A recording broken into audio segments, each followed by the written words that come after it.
The night Harlan Boateng. Wait, that name's in the file. Let me go straight into the story.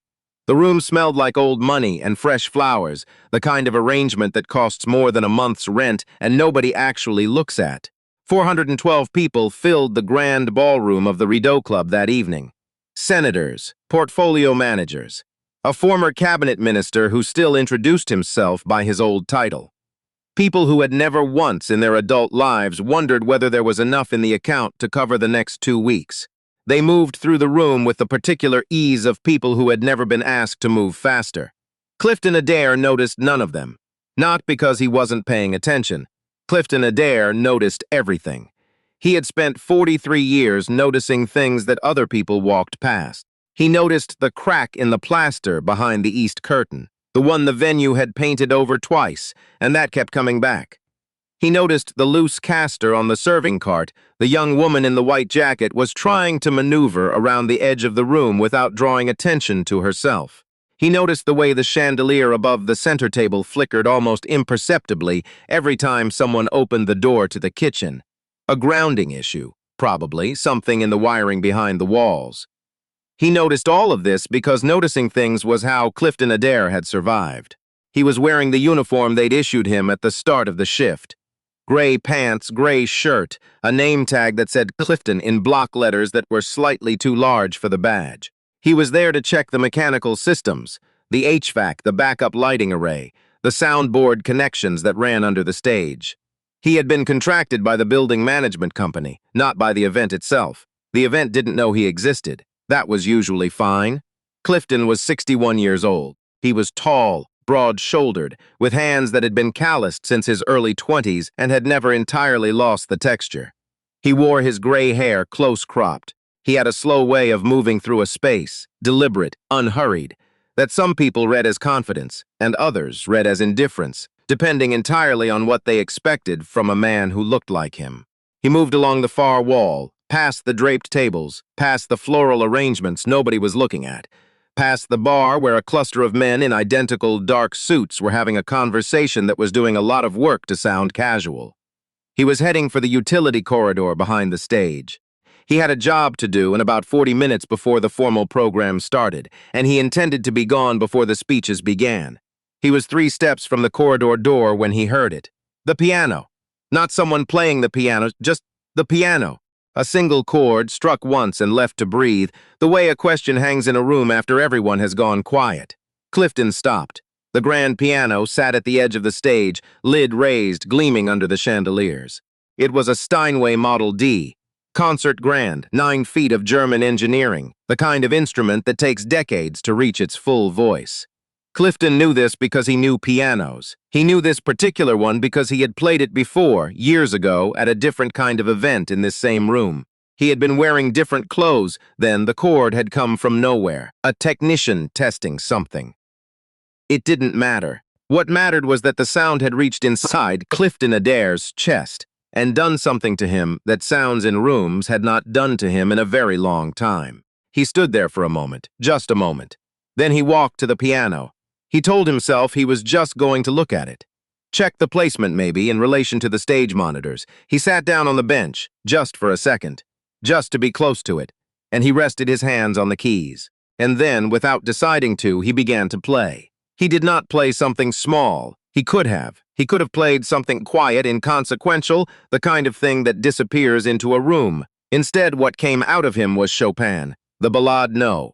1 in G minor, the opening bars, that long, searching melody that starts like a question and slowly becomes something larger than itself. His hands moved with a fluency that had nothing to do with the gray shirt or the name tag or the 43 years of surviving. His hands remembered everything. The cluster of men at the bar went quiet. A server paused mid-step. Someone near the back of the room actually turned away from their conversation and looked toward the stage. For approximately 2 minutes, the room listened. Then the doors at the far end of the ballroom opened, and Reginald Marsh walked in. Reginald Marsh was the reason 412 people were in this room on a Thursday evening. He was 64, silver-haired, and possessed of the kind of face that had learned to perform warmth so completely that he had almost stopped noticing it was a performance. He had made his fortune in private infrastructure. Toll roads, utility contracts, the unglamorous machinery of how cities actually function. And he had spent the last decade learning to be a public figure. He was on 3 hospital boards. He gave speeches about community investment. He had recently been photographed with the Prime Minister at a thing in Gatineau, and the photograph had been framed and placed in his reception area at the right height for visitors to notice it without him having to point to it. Reginald Marsh had not, in recent memory, been made to wait. He came through the doors with 3 people behind him, an assistant, a board member named Fowler, and a woman in a dark green dress who was on the phone and who would remain on the phone for most of the evening. Marsh took in the room with the automatic assessment of someone who always needed to know where he ranked in any given space.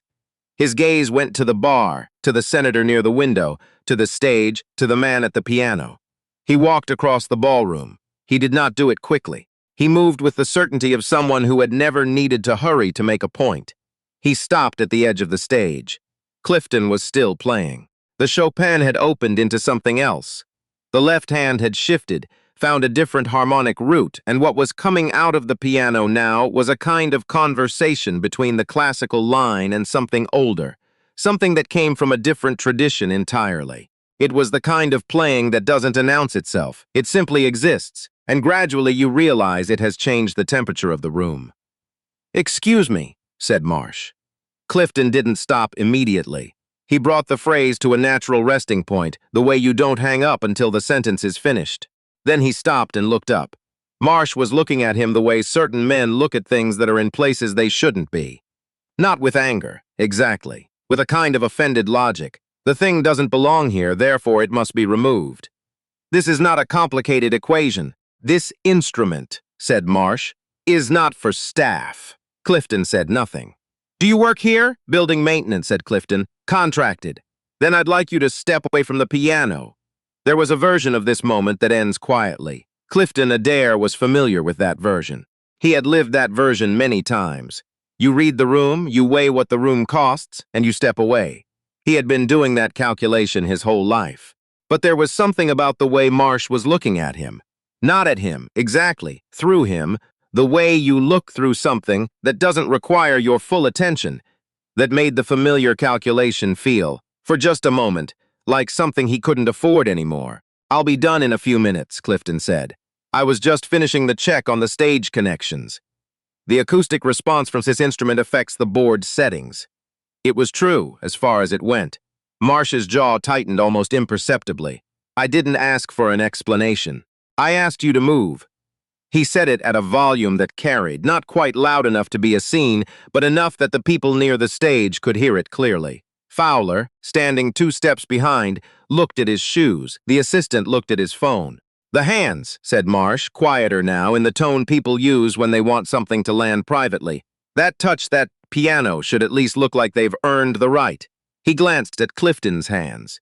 The calloused, broad, work-worn hands of a 61-year-old man in a gray uniform. Then he looked away. "Clean yourself up and get back to whatever they sent you here to do." He turned and walked toward the bar. This is the part of the story where some version of Clifton Adare stands up, closes the piano lid, and returns to the utility corridor, where he swallows the thing Marsh just said, adds it to the collection, and goes on with his evening.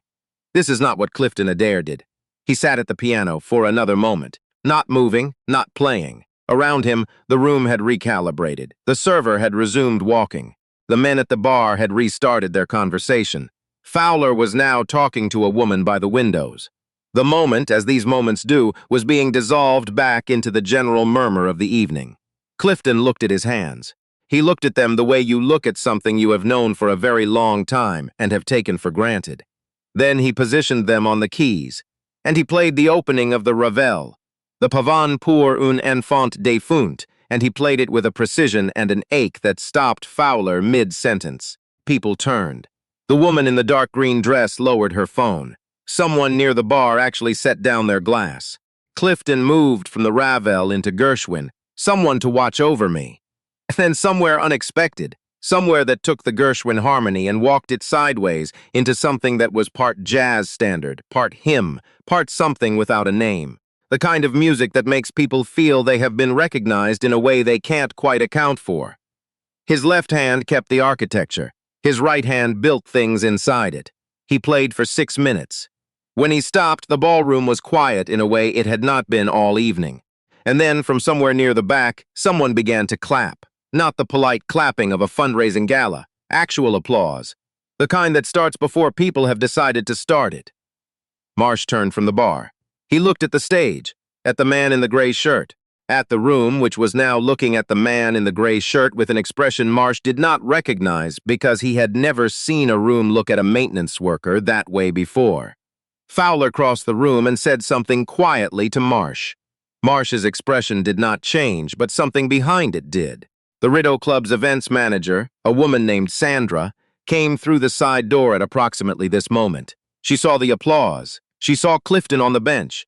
She crossed the room with the practiced urgency of someone managing something before it becomes a situation. But she didn't reach Clifton first. A man named Gerald Ossie, not maintenance staff, not a board member, just a guest, a retired music professor from McGill who had been standing near the stage the entire time, touched Clifton's arm. "Who are you?" Gerald said. Not accusatory, genuinely asking. Clifton told him his name. Gerald looked at him for a moment. Then he said quietly, "You were at the NACS 2003, the Ellington tribute." It wasn't a question. Clifton looked at him. 2002 and 2005. Gerald turned to the room, which was still partly in the suspended state that follows real music, and said in the carrying voice of a man who had spent 30 years in lecture halls, "This is Clifton Adare. Some of you will know that name." Some did, some didn't. But the ones who didn't watch the ones who did, and what they saw on those faces was enough. Because Clifton Adare had, in fact, been one of the most respected jazz pianists in Canada for a period spanning roughly 2 decades. He had recorded 6 albums, 3 of which had been nominated for Juno Awards, 2 of which had won. He had performed at the National Arts Center 12 times. He had played for state dinners. He had toured Europe twice. He had been in the world that cared about such things, not a minor figure. And then his wife had gotten sick, and the touring had stopped. And the recording contracts had gotten difficult to maintain when you were also managing a household alone. And the industry had moved on the way industries do. And slowly, over the course of years that seemed at the time to be manageable, he had found himself somewhere he had not expected to be. He had rebuilt, the way people who survive things rebuild, quietly, without announcement. He had taken the certification courses, learned the building systems, found work that was reliable, and that left him, most evenings, with his hand still intact. He had not played publicly in 9 years.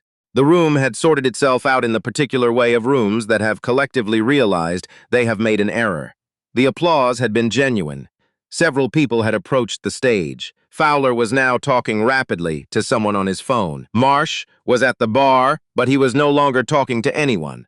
The events manager, Sandra, had reached Clifton and was saying something to him with an expression caught between professional apology and something she didn't quite have the language for. A man from the development office had appeared and was asking, with the enthusiasm of someone to whom an opportunity had just presented itself, whether Clifton would consider performing during the dinner program. Not as maintenance staff, obviously, as the evening's musical guest. Clifton was quiet for a moment. He looked out at the room. At the 412 people who were, for the first time all evening, looking back. He said yes. He played for 40 minutes that night. He played things that moved the room through states it hadn't expected to inhabit at a fundraising gala on a Thursday evening. He played the Chopin he'd started with, all the way through. He played a monk piece that made a woman in the 3rd row laugh and then immediately tear up. He played something of his own, not from any album, just something that had been sitting in him for years, and that decided, apparently, that this was the right room and the right night. When he finished, the senator who had been near the window for most of the evening walked to the stage, shook Clifton's hand with both of his, and said something quietly that Clifton nodded at. The development office man recovered the microphone and made a short speech that was largely improvised and largely inadequate, and that nonetheless communicated that the evening had produced something that none of them had planned for, and that all of them would remember. Reginald Marsh left before the dinner program ended. This was noted by several people and not commented on, which is a particular kind of comment. Fowler sent an email the following morning that was written and rewritten enough times that it no longer said what it had originally said. and that expressed, in the diplomatic language of people who need to be understood without being quoted, that the organization hoped the evening had been satisfactory. It was not answered. What did happen in the days that followed was this. Gerald Osey, the retired professor, wrote about the evening. Not for a publication, he didn't have one anymore, but for a long post on a platform he rarely used because he felt the story deserved to exist somewhere outside of his own memory. He wrote about the piano and the gray uniform and the revel, and what happened when a room full of people who thought they knew what the evening was going to be suddenly discovered they were wrong. He wrote about Clifton Adare's hands. The post was shared by a former colleague, and then by that person's network, and then, because the internet moves certain kinds of stories the way water moves downhill, by people who had no connection to the evening at all, who had never been to the Rideau Club, who would never attend a gala for private infrastructure investment, but who recognized something in the story that they had felt before in their own lives, the small erasure. The assumption she made from a uniform, fleeted, the thing being seen for what it actually was, finally, in front of people who couldn't then pretend they hadn't seen it. The CBC did a short piece, then a longer one.